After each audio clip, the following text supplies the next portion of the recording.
This is DMG and welcome to 7D System, and in this video, in our continuing series in general RPG discussion, we're going to be talking about how many players is it best to have in an RPG game.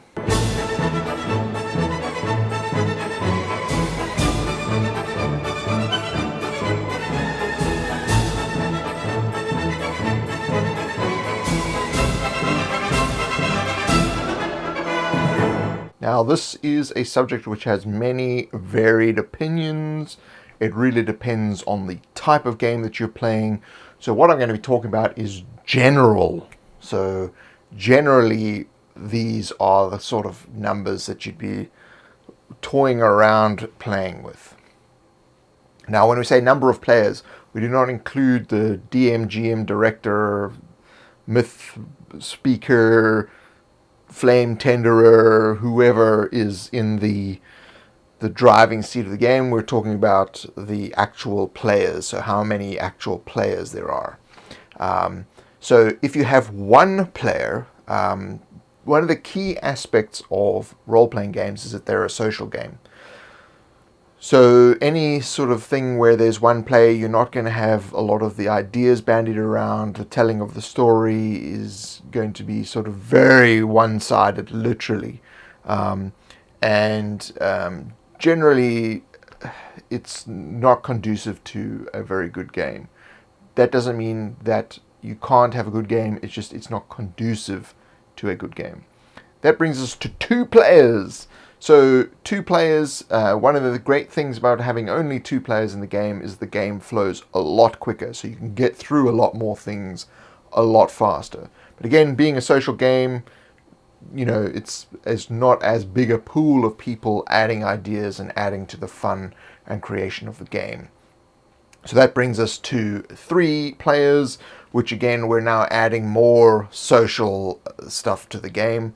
So there's more variation in the storytelling, and that brings us to 4 players, which in my opinion is probably one of the best balanced number of players to have, because you have an even distribution. You have normally there are 4 basic character types in a game that, you know, these 4 people would be able to contribute to as people controlling characters.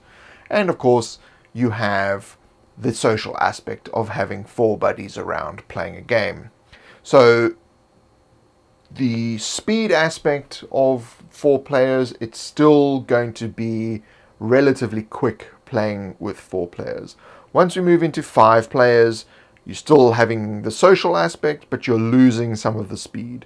Now, the speed is important because you don't want people sitting around waiting for their turn. When you start to have people sitting around waiting for their turn, they start to pay attention to other things. And that's where things like using their mobile phone or having side conversations or things like these that may be distracting to the game as a whole, that's what starts to happen when you start to go beyond the 4-player. What I like to call limit, but there is no real limit. So 5 to 6, you're getting, it's good in terms of social, but once you move to 7, 8, 9, 10 people, that social aspect starts to break up because people start to form groups within the large group. So if you were playing 10 players, you might find there's 3 groups of people that are doing their thing. Because it's difficult for the group to actually communicate cohesively. It's very difficult to actually decide to have anything done, and you also find that the party tends to split. So not only does they split in the game, in the narrative, but they also split in terms of the game will split into different groups. So best thing I feel is that it should be 4 players. More than that is okay, so long as you're getting the speed aspect handled. You need to come up with some ways of making the game fast and including those people that are having to wait 10 minutes for their turn to come around. So in a 4-player game, you know, if a person has to wait 2 minutes for their turn, that's not a problem. But when you have to wait 15 minutes for your turn, that is a problem. So if you like this video, click the like button. If you'd like to see future videos, click the subscribe button or go to youtube.com/7D System.